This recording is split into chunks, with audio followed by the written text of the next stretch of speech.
You know what's smart? Enjoying a fresh gourmet meal at home that you didn't have to cook. Meet Factor, your loophole in the laws of mealtime. Chef-crafted meals delivered with a tap, ready in just 2 minutes. You know what's even smarter? Treating yourself without cheating your goals. Factor is dietitian approved, chef prepared, and you plated. Pretty smart, huh? Refresh your routine and eat smart with Factor. Learn more at factormeals.com.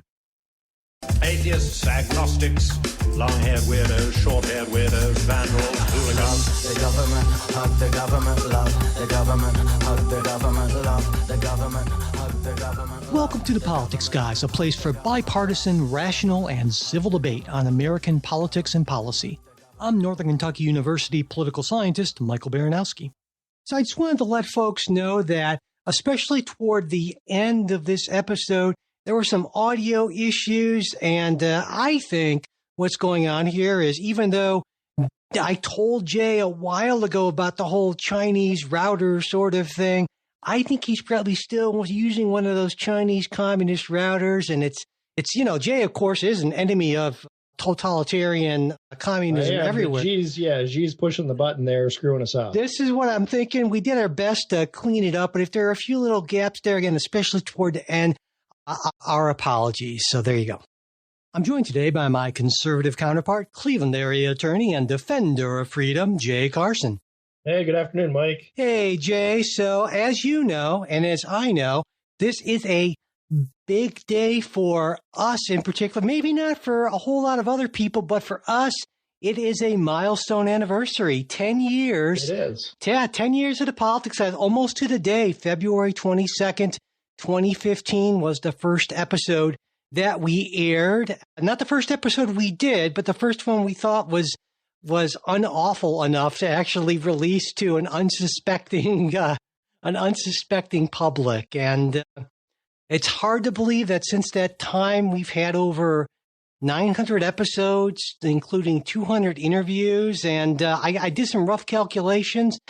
If you were, for some bizarre reason, wanting to get the entire Politics Guys experience over the last decade, it would be 24/7 listening for over a month.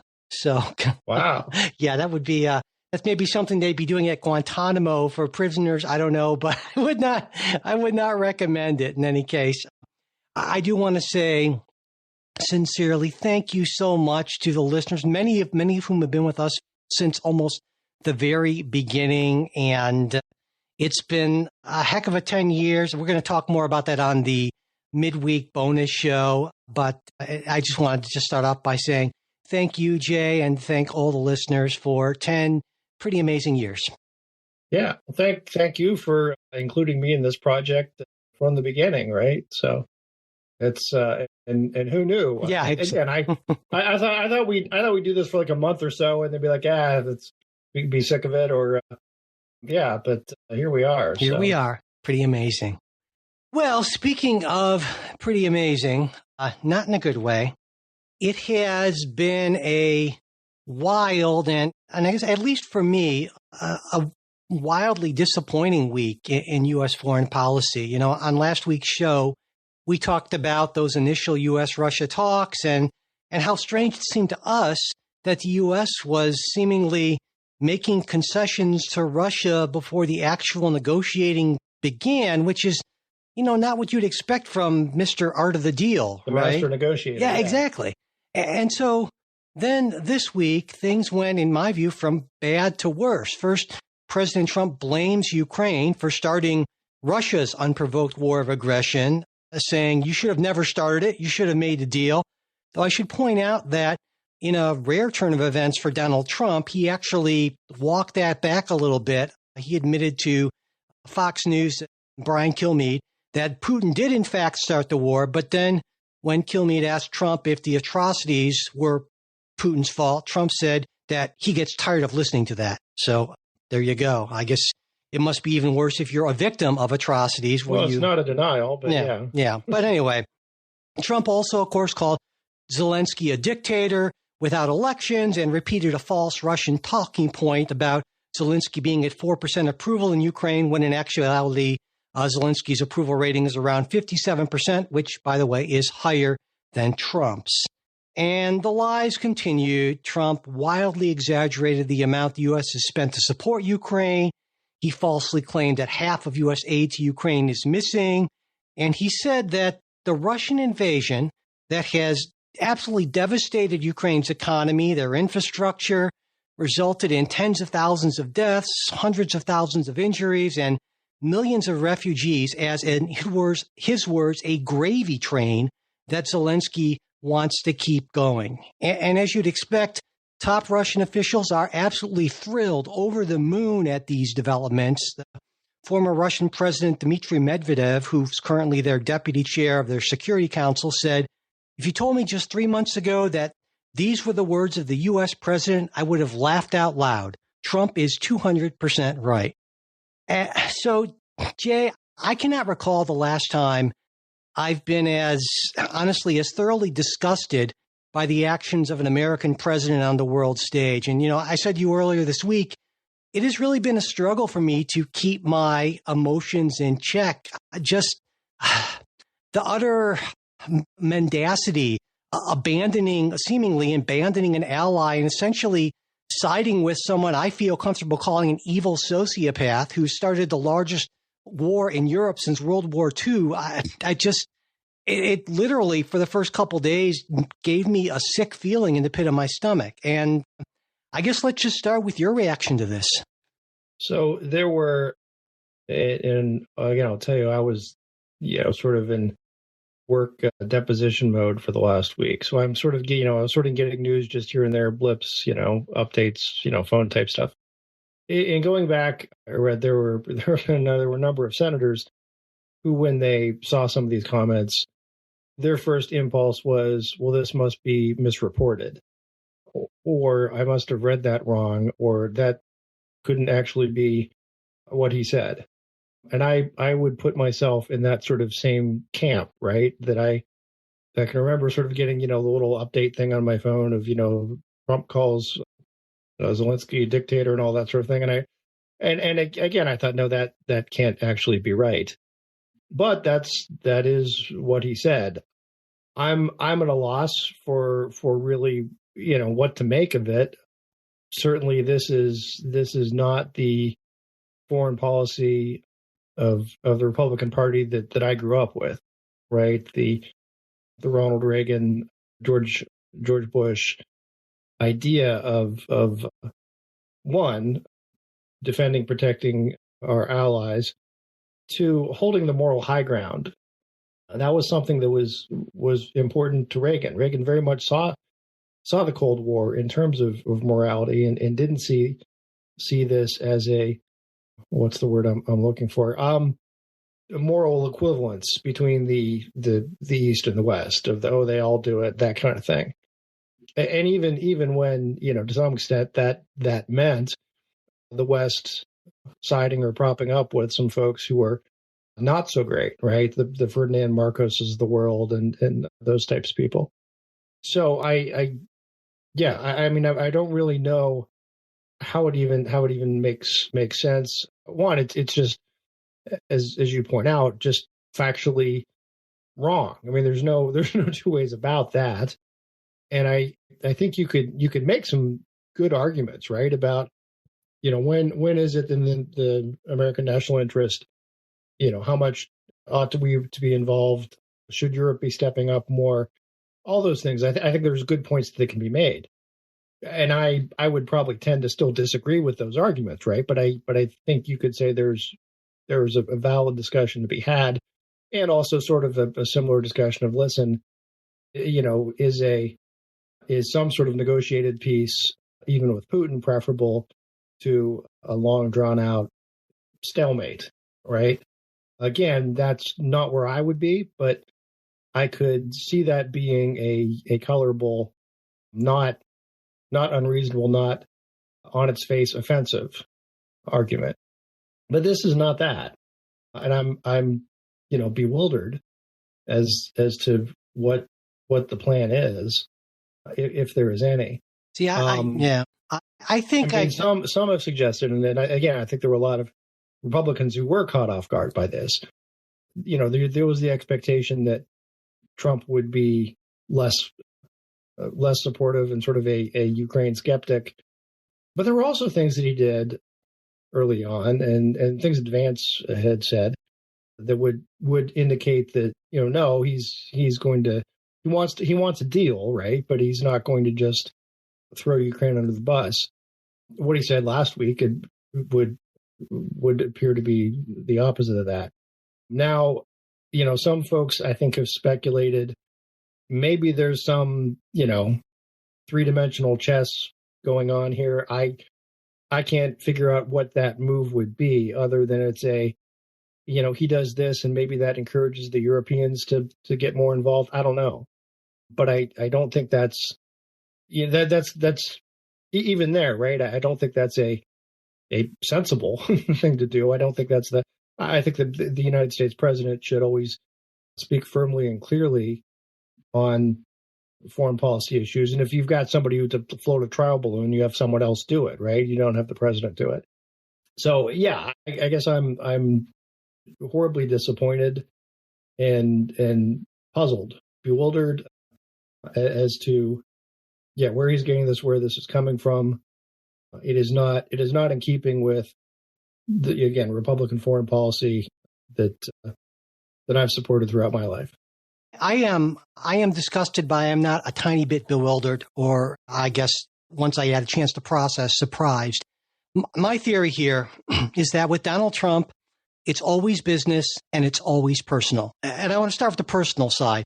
If we go back to 2019, as many listeners will probably remember, even if vaguely, the basis of Donald Trump's first impeachment was his alleged abuse of power in trying to convince the newly elected President Zelensky to open an investigation into the Bidens. And when Zelensky refused to do that, Trump withheld something like $400 million in aid in Ukraine until there was such an outcry over it that he ended up releasing that aid. And so pretty clearly he feels like Zelensky is a guy who is not interested in playing ball and helping out. And I think it is deeply personal to him. So I think that's one part of the picture. But to me, the other part of the picture is, again, it's always business. And I think Donald Trump can say that he loves and cares about the Ukrainian people, but I think Donald Trump is admittedly and openly America first. And so like that mineral rights deal. Now, originally, the mineral rights deal was actually floated by Zelensky back in September to Trump, saying, with the understandable idea that, well, if the U.S. has some investments in Ukraine, sizable investments, especially in those areas where a lot of those rare earth minerals are, which is in the Russian occupied areas, that would form essentially kind of a tripwire and would give the U.S. not only an incentive to keep on supporting Ukraine, but to make sure that Russia stays out. But then the Trump administration comes back saying, well, we'd like essentially $500 billion, $500 billion in payback, which would include 50% of all resource extraction revenues, 50% of the value of all new licenses paid to private companies for resource extraction. And also, we get our money first before you get anything, right of first refusal for purchase of minerals, all kinds of things. And then Trump says, they might make a deal, they might not. They might be Russian someday. They might not be Russian someday. I want this money back.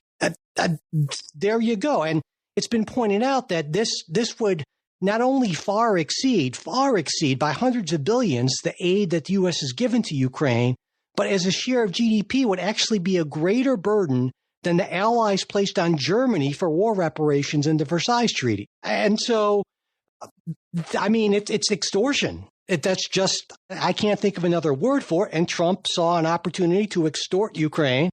I think he's taking another opportunity to try to work with Russia as well, because the Russian, one of their business development guys said, hey, listen, you've lost something like $300 billion plus in U.S. investments since these sanctions. Now, they probably inflated that, but still there are opportunities for U.S. businesses to get involved in Russia that were taken away because of the sanctions.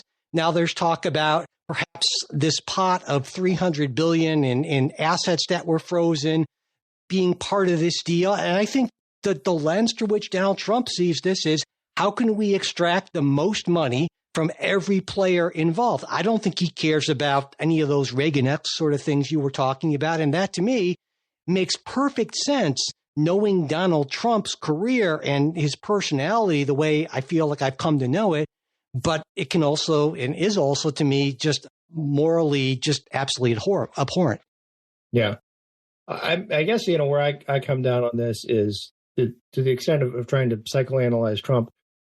I don't know that I can, right? And the personality, I see what he does, and we can make guesses, but I've sort of almost given up trying to say, hey, here's what he must be thinking. That said, to the extent people care about my position, and I've always tried to be hesitant because just because I say it doesn't necessarily lend any weight to it, but so I'll frame it as the conservative foreign policy principles, for the last 50 years have been about pushing back on dictators, on fostering democracies. And I think if the, goal is to make America great again, that to me is something that made America great. Right. Oh, to me too. That to me is one of the reasons why the withdrawal and collapse in Afghanistan was so disheartening. The idea that we would walk away from allies, and you can say, well, Ukraine's a little different. We didn't actually invade there. We weren't actually occupying, but I think Ukraine's also a bigger deal because it's in Europe, because it is in the West's backyard. So my argument throughout this has always been, it is in the U.S. national interest to curb Russian aggression, to maintain an international rule of law. Yeah, it's tough to be the world's policeman, and that's a fair criticism that maybe we shouldn't have to do that alone.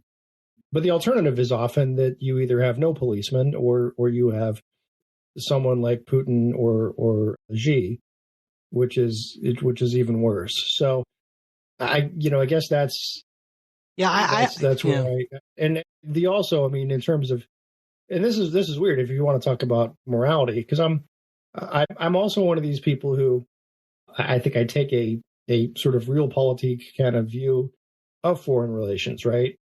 And in my approach would have been sort of the Kissinger type approach in Vietnam, and that is, the bombings will continue. If we're going to have negotiations, that's fine, but the bombings will continue and will escalate until you come to the table. That way you're bargaining from a position of strength. Well, see, and I think Trump sees it differently. I think he sees it as, well, he is bargaining from a position of strength. He's focusing on the only, as he says, the only important player in the room. Ukraine is much weaker. We can extort Ukraine. We can't extort Russia for some very obvious reasons, but we can certainly use Russia. And the way I think Donald Trump sees it, in fact, he said it, we have this big, beautiful ocean between us and Europe. I don't think he sees us as part of the West. He sees the United States as its own thing, American isolationism, very much so in the older tradition of the sort of, Taft Republican Party and, going back before that you and I both reject pretty much entirely. And so I think he sees this as a potential gold mine. Not only can you possibly work out a deal for cheaper Russian oil to help offset maybe some higher costs because of tariffs, you can get Russia, the threat of Russian aggression, to put pressure on Europe to get those countries to increase their defense spending targets so we can spend less on that, to also help fund tax cuts or other things. That gives you that piece of the equation I tend to agree with you on. Okay. Well, I could see that him thinking that way, that this is a good way to incentivize the Europeans to step up more and allow us to step back. But I think it's more than that.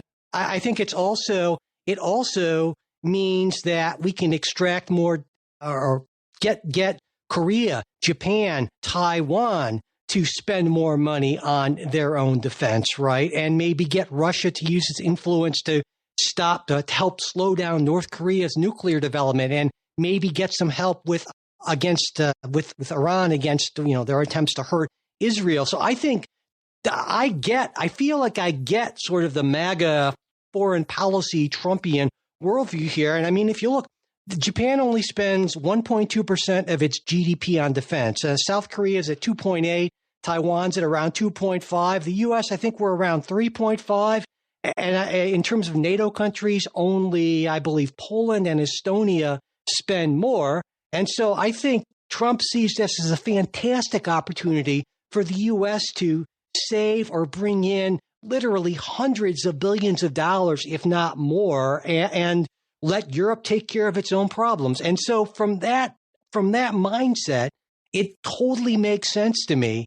It's just that I reject the fundamental premise that it's all about extracting maximum financial benefit out of other countries. I believe in the concepts of defending freedom and democracy and having allies that are more than just transactional business partners. But very clearly, I think Donald Trump does not believe in any of that.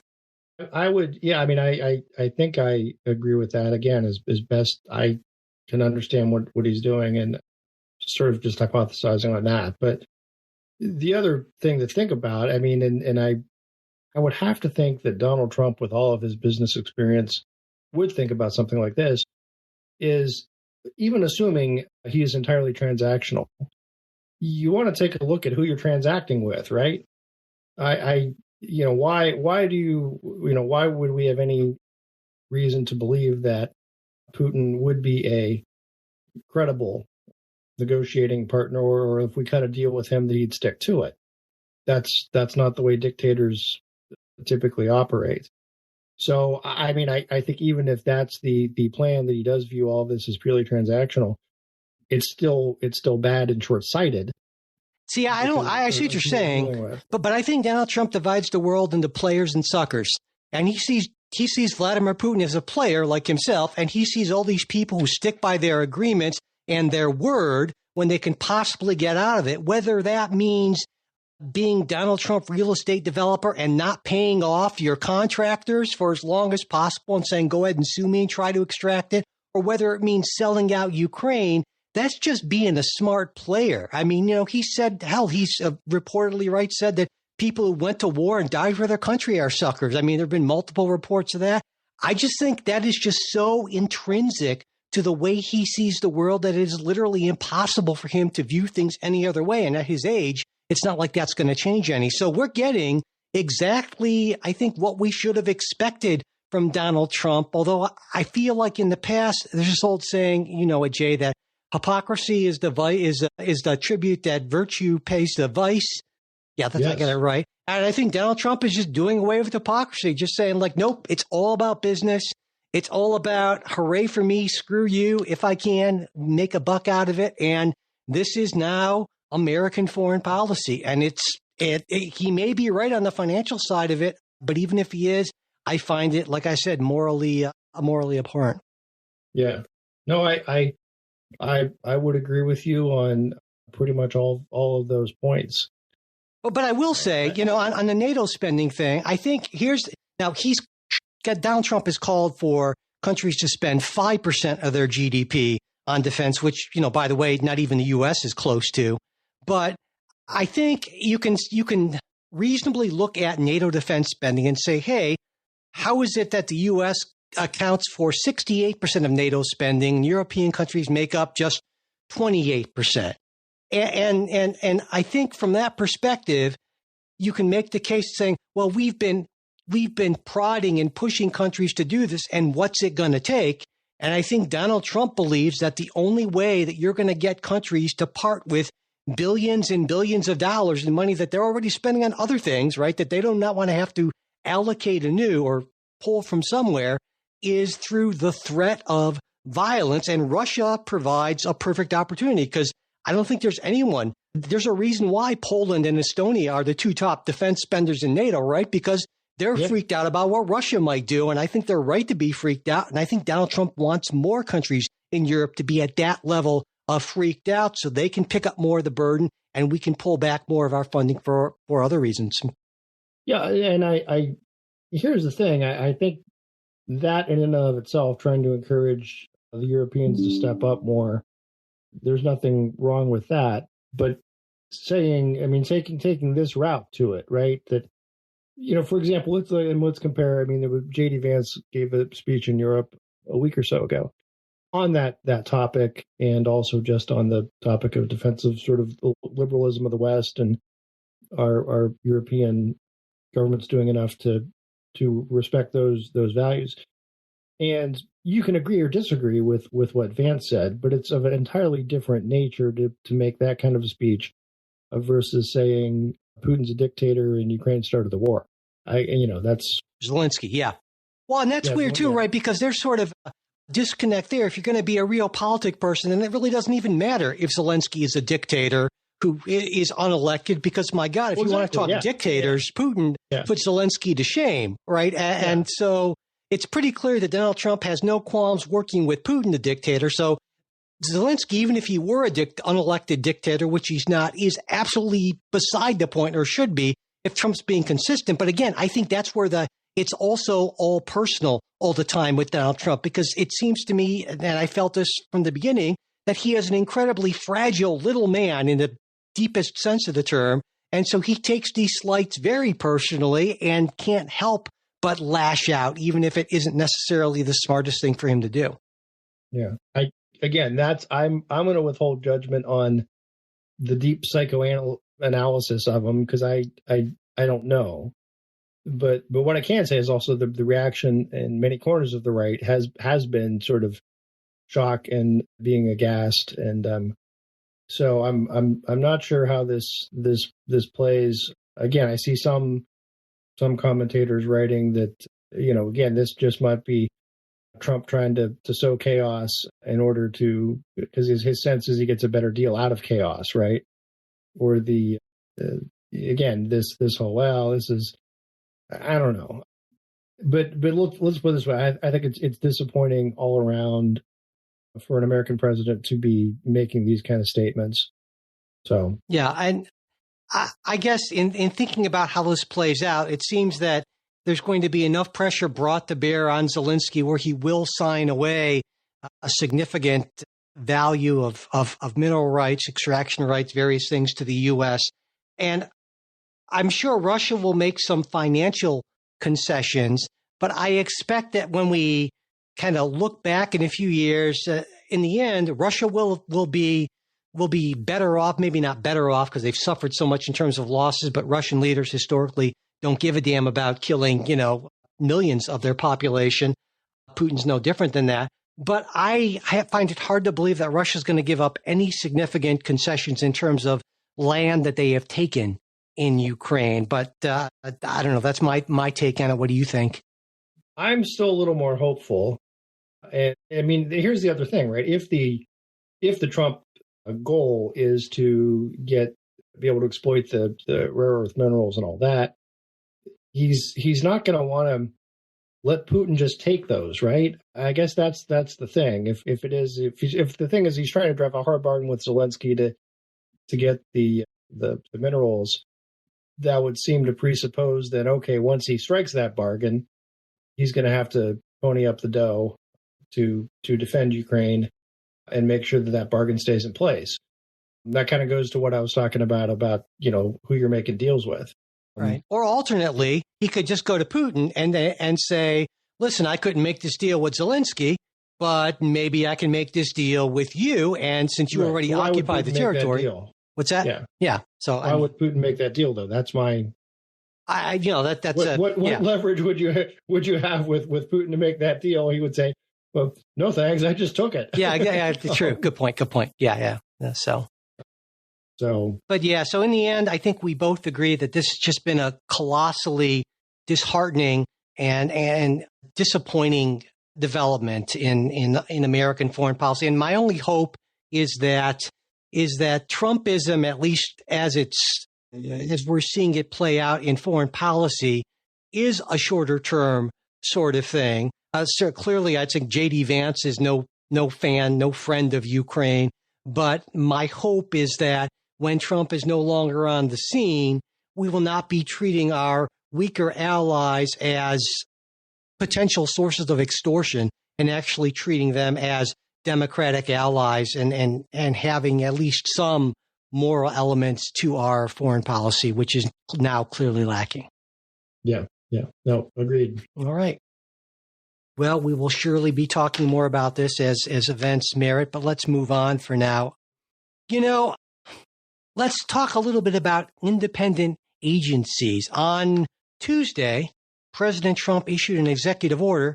It's his 108th executive action, if you're counting, which I am, at least. This one was titled Ensuring Accountability for All Agencies. And hey, that sounds like a good thing, right? Agencies, I'm for it. They should be. I'm for agency accountability. But to a number of people, this executive order represents an attack on independent regulatory agencies, which include the Federal Reserve, the FCC, SEC, FDIC, and a bunch of other government agencies that were set up by Congress to provide partial independence. And typically what this means is that they're run by boards, not individuals. And while the president gets to appoint these board members, they have to be confirmed by the Senate, and they serve for fixed and staggered terms and usually can't be dismissed by the president before the end of those terms without cause. So basically, as long as they're showing up at work competent, not violating the law, that kind of thing. And some of these fund agencies even have funding that's not tied to annual congressional appropriations, like the Fed and the SEC, the CFPB. Right. That said, Congress can and has capped or altered funding mechanisms, and it can do that, obviously whenever it wants, including just canceling, ending the agencies through the legislative process. Yeah. So President Trump's or could they? That's a I don't know. No, absolutely they can't. Congress has the power. I understand, but can you name? Yeah, I understand on paper that's the way it works. Yes, exactly. In theory, that's much harder. Absolutely. Yeah. Fair point. So President Trump's executive order, this makes it the policy of the executive branch to, in their words, ensure presidential supervision and control of the entire executive branch, including these so-called, in the words of the EO, independent agencies. And so from this point forward, they have to submit all significant regulatory actions to OIRA, the Office of Information and Regulatory Affairs, which is part of the Executive Office of the President, for approval before publication. And this expands on previous requirements that in which most of these agencies had to submit the regulations that had an economic impact of something like over 100 million to the OMB for review. And it also mandates that no employee of an independent agency can advance an interpretation of the law that contravenes what the president or the attorney general has had to say on that law. And this will almost certainly be challenged. I'm not aware of the lawsuits yet, but they're coming for sure. It seems to me that the Trump administration is potentially setting up a test case that could go right to the heart of the question as to whether independent agencies in general are constitutionally permissible. Yeah. And so I think that's exactly right. I think that's what he's doing. So let's start with that, because it seems to me the argument against the constitutional of them not starts and ends, but certainly focuses a lot on the vesting clause in Article 2, Section 1. Right? It says the executive power shall be vested in the President of the United States of America. You can also say maybe it also affects, brings in the take care clause. The president to take care that the laws be faithfully executed. And he can't necessarily do that if he doesn't control these agencies, right? So I think, at least it seems to me, that would be sort of the constitutional basis for arguing that if you are an executive branch employee or not an inferior officer, we'll get to that in our next story, that essentially the president can hire and fire you, and the president can order agencies that are executive branch agencies, which by definition are involved in carrying out laws and aren't primarily legislative or quasi-legislative or judicial in function, that the president gets to say what goes in these agencies. So to me, that is sort of the argument that the Trump administration is advancing, and I wanted to get your view on that. So I think there's a good argument to be made, and a lot of skepticism that ought to be directed to independent agencies for those reasons that you point out. I mean, I guess the question I ask is, so which article of the Constitution authorizes them? Well, is it Article 1? Is it Article 2? There is no Article 1.5 where these things would fit in. I think there are there's one I can think of, right, that by necessity maybe needs to be an independent agency that, have some, that would be the Fed. So many of these other agencies, I don't know why they ought not to be just basic executive agency. But the problem is they have been set up as this animal of this independent agency by Congress, by statute. And I don't think you can just wish that away by executive order, just saying, well, no, they're not. They really report to me. Now, maybe, that's the test case, right? He sets this up and he says, okay, I'm going to fire this member of the FCC or something like that. And then they say, well, no, you can't. And they sue. And then there we go. And I don't think there's anything inherently wrong with that, right? That kind of goes into what we talked about last week about, constitutional crisis. Well, no, there's certain areas where Trump is trying to get a test case out there. And I think there could be good reason for some of these. I've always had even, particularly grave concerns, where you have agencies that once they're established, then they're, have their own funding. So there isn't that congressional oversight. That to me is really troubling. And it's inconsistent, I think, with any sort of idea of a democracy and an accountable representative government. Well, I would argue on that point. I would argue that there still is congressional oversight, because even though the funding of those agencies may be tied to essentially various types of user fees, right, where you get paid for whether it's stamps or you're paid by securities companies or what have you. But Congress can always, by legislation, change that or prohibit that sort of thing, and they're well within their powers to do so, just like in their... I should think so. Yeah, I would think Because the only reason these agencies can get funded the ways that they do is through congressional legislation in the first place. It's not like some random executive agency can say, oh, we're going to just set up stuff outside of the budget process. I mean, the only reason that the Fed and these other agencies can do this is because it's in the legislation that created these agencies. Yeah. So there's still congressional oversight, is my point. Yeah, no, there is. I could see that congressional oversight being challenged, though, right? How so?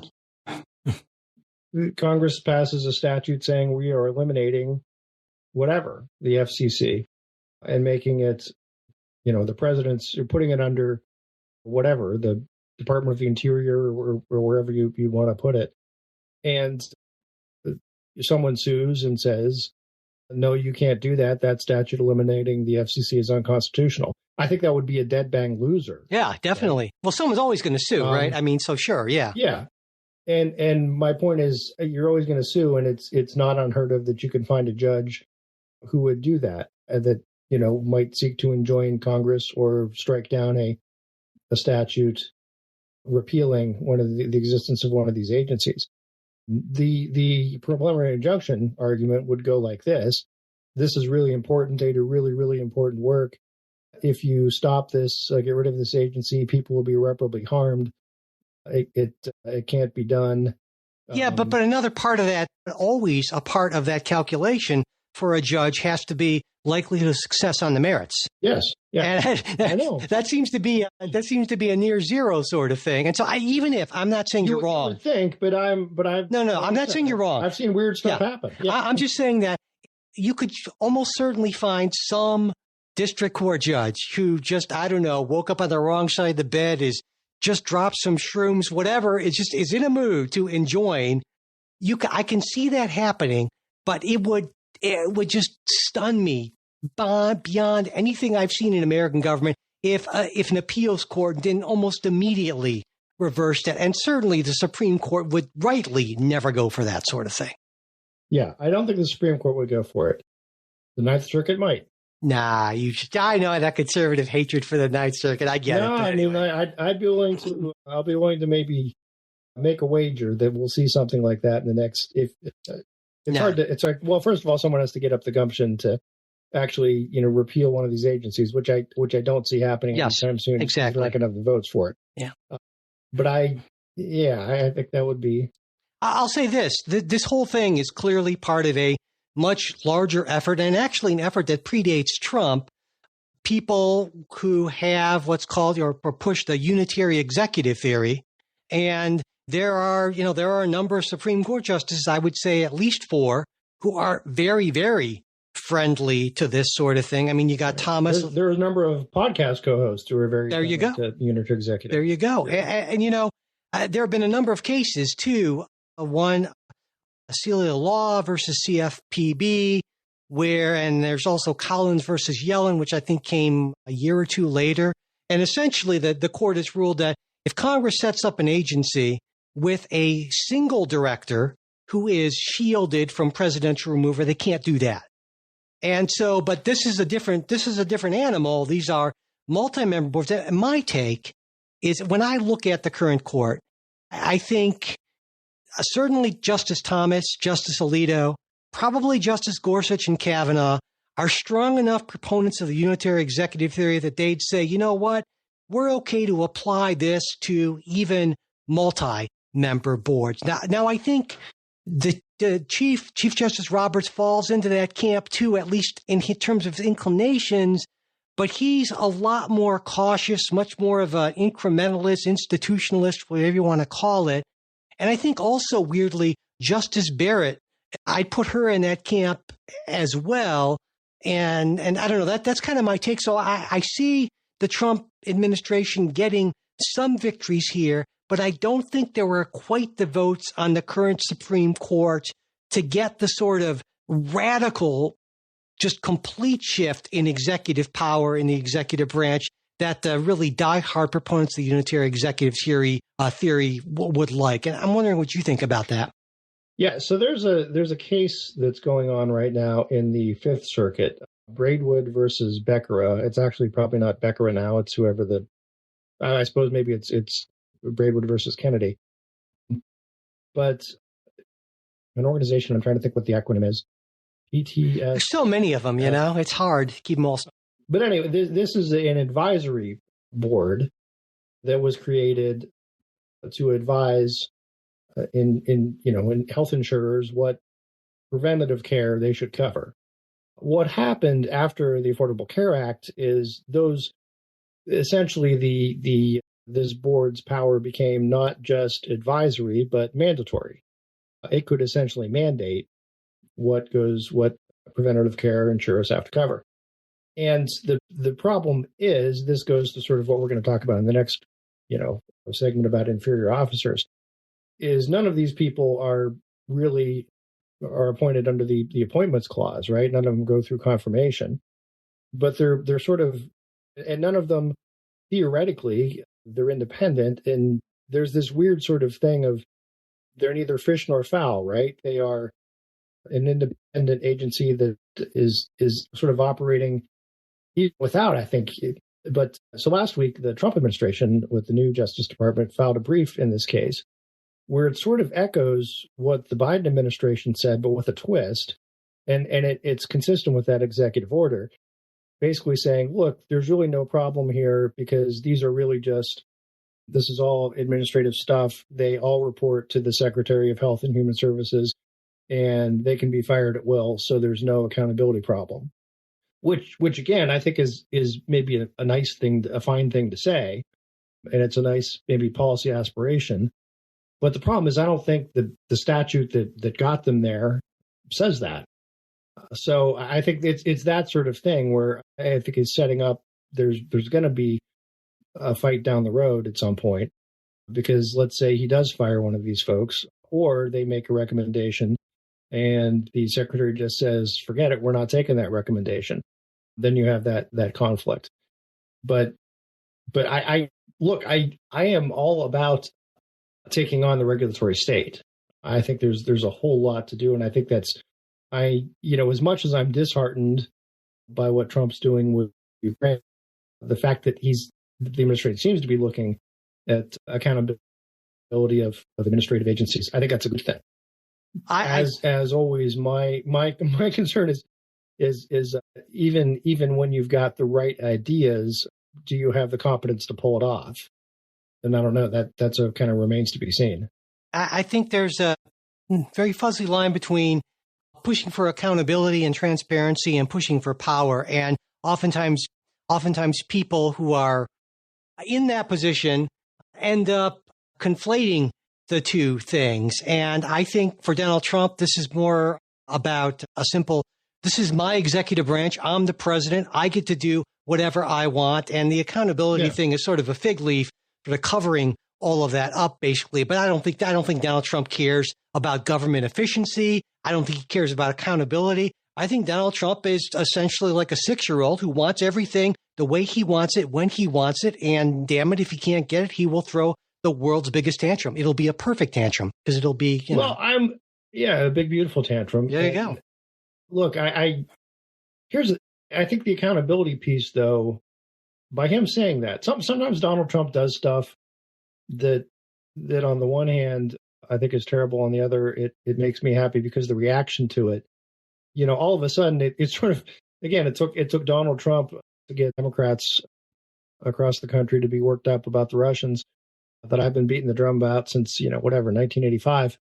It took. Likewise, kind of takes. Although now Republicans aren't worked up about the Russians, so it just flipped it essentially. Your guys all went to the Russians, so I don't know what that means exactly. Tucker Carlson's hanging out with Putin, and God knows anyway. Yeah, well, I'm not. Yeah, but you're not a Republican anymore, Jay. You're a guy who used to be a Republican. You can call yourself a Republican. You're a rhino. You represent in so many ways. You represent an element of the Republican Party that has practically zero influence over anything.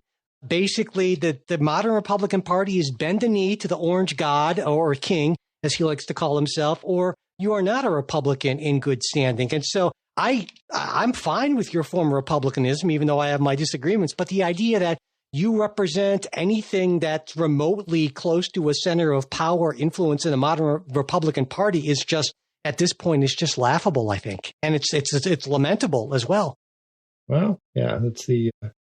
But let me circle back to something because fire has gone out of the universe. Well, there you go. But let me. Earlier on in our discussion here, you mentioned that you thought that at least the Fed should have a certain amount of independence, and I guess my question for you is, if, as it seems to me, you're arguing that the Constitution does not allow for independent agencies that have executive functions, then it seems to me that it would be constitutionally, even if it's a good policy idea, it would be constitutionally impossible to create an independent Federal Reserve. I think that's a pretty good argument. Yeah. I mean, ideally, I think if you were going to do that, you should have had an amendment to create it. Okay. Yeah. And we didn't, but then, look, I wasn't around then, and nobody asked me. So, a lot of this obviously comes, but it's sort of by necessity, right? That I don't know how. Yeah. But I think a lot of this, it comes back to what the Supreme Court will do. And as I said, I think it's pretty clear to me there are definitely 2, probably 4 votes for almost all of this stuff that Trump is trying to do with executive power. And what occurs to me is that if you are a unitary executive person, you have got to think that the biggest single mistake that Donald Trump made in his first term was picking Amy Coney Barrett, because she has been, I think, in so many ways, such an enormous disappointment to the far right. And Donald Trump could have found someone, whoever was doing the vetting, could have found someone very much in the mold of a Alito or a Scalia, Alito or a Thomas. And yet and that would have been that 5th vote to do so many of these things, I think. And I'm wondering what you think about that. I say let's wait and see what happens, right? Let's see how things turn out. There aren't any cases at this point before the court. I think there probably will be within the next year or so. And then we can kind of take it up there. I mean, just based on the record, I guess more generally, would you think that for those sort of folks that Justice Barrett has been more than a little bit disappointing? I don't know. I mean, hard to say because the regulatory hawks aren't necessarily the same folks as the abortion hawks. Sure. So I don't know, and I don't think she's been all that terrible, really. So yeah, I guess that's sort of I'd have to take a wait and see, and depends on the case and what it goes, the facts of that case. And I don't see the Supreme Court. I don't think there are the votes to do a large scale like they did in Loper Bright, sort of were getting rid of Chevron deference. That that's a big sea change type thing. So I don't think there are the votes to do we're eliminating independent agencies. I think there will be more guardrails. Yeah, I guess in general, so it sounds regarding things like in non-delegation context, in terms of appointment clause, that sort of thing, right? Not saying we're our agency is unconstitutional, right? But in a sense, beefing up, congressional oversight, that sort of thing. But of course, and at some level, and we'll get to this when we talk about the special counsel firing. In some ways, the ability, if the court ended up doing something like overturning Humphrey's executor, basically, essentially saying that, hey, none of these boards are okay, which would at least in theory keep the independence, but in reality not, because even if you're appointed to it's a board and it's a fixed staggered term, if the president can fire those folks at will, well, then all of a sudden that becomes a whole different story, right? And these agencies have lost. Yes and no. Yes and no. I mean, he can fire them at will, but there's a political price. Is there? I think there might have used to have been, but I don't think there's really a political price to pay for any of that, and I don't think there will be, because most people just. I think there's still a political price. It went down, right? But you say, sorry, the price goes down based on how popular you are. Well, I don't think it's about popularity. I think it's just most Americans just don't know or care anything about the regulatory state, except to the extent to say, yeah, government is, I don't know, is a pain in the ass. And so there should be less of it until it implicates stuff that they actually get from government. And that government, of course, is good and wonderful. So I think this is. Well, and that's going to happen. And there's going to be the folks who do that, right? Trump will fire some and they sort of see this stuff already, right? That Trump fires someone or makes cuts here and there, and the response will be, well, they're poisoning your water now, and nobody's watching, and all that sort of stuff, right? So, I think what I'm saying, there's a political play to be made there, and I think that's okay, and that works out constitutionally. So, yeah, I certainly think that there's a credible constitutional argument to be made for that, and what concerns me. And, Trey has talked about this in past episodes about the growth of presidential power over time, and Donald Trump just trying to essentially taking off a lot of the guardrails that were really more kind of traditions and unwritten rules and that sort of thing. And I think that this is a good reason. This kind of illustrates why presidential systems almost all fail over time. There are very few that last for any length of time. Because especially when you get a system now where Congress has practically just, is in fear of the executive. And I just think whether you're a person of the left or the right, one would be concerned about essentially almost unchecked presidential power, because if there are any guardrails on presidential power, they sure aren't that many. They sure aren't what they used to be, I guess. But go back to what you said just a minute ago. The whole unchecked, Congress still would have powers to check presidential power by simply changing the statutes, right? By saying, whatever statute empowers this agency to do this or that, they can eliminate the agency, like you said, and those would be eliminate executive agencies that directly report to the president, or you can curtail their powers. You can say no, they can do this and this, but they don't have authority to do that. Well, in theory, yes, but actually what that would require would be... There's the political problem of can you get the votes for it? And it's not just a majority in Congress. That would be 2/3 in both chambers to override a certain presidential veto. And so, yes, there are cases in which if the president did something that was just so astonishingly beyond the pale that you could envision a Congress, even of the president's own party, voting to pass legislation over his veto that would curtail his powers, or even impeaching and removing the president. But that's why I'm saying those guardrails are so very, very low, essentially, that modern presidents, Donald Trump has demonstrated, can get away with so many things that presidents even 15, 20 years ago wouldn't even have dreamed of trying. Well, we'll see. Again, I'm not sure what he's gotten away with yet, but. All right. Well, we certainly will see. And, I think, we want to talk about kind of along the same lines, the Trump administration's attempts to remake the executive branch in a lot of ways. There's a special counsel firing that I think is important for a number of reasons. And the whole question of who's running DOGE and exactly how does all that working out and so forth. But given where we're at, I think it would be best to save that for our midweek bonus show. And you know what? As a 10th anniversary gift, and we're going to make that one available free for everyone. Going to open it up. Yeah, I know I'm crazy about that, but give people every once in a while, give people a taste of the entire midweek bonus show as a thank you to everyone who's been listening for so very long. So I think, yes, I know Jay, hate to give away anything. So Donald Trump would hate me for that. I'm being a sucker. I don't know. He would. But anyway. Terrible deal. There you go. But if there was anything that Jay and I talked about that you're taking issue with, or you're particularly liked or disliked or what have you, just let us know. Our email's mail@politicsguys.com.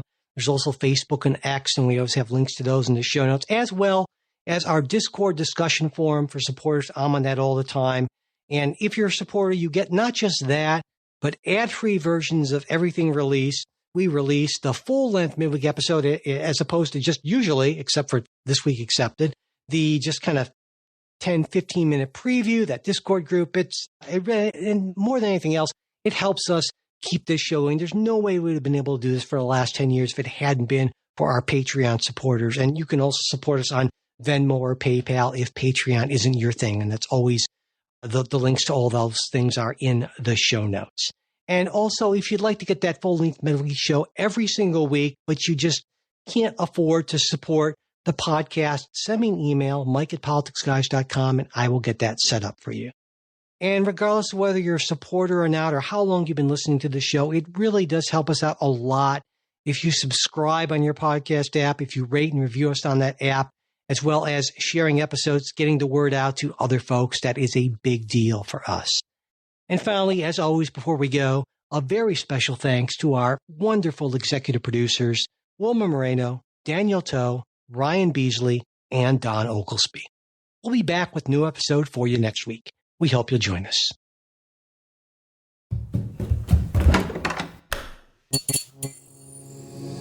This podcast is part of the Democracy Group,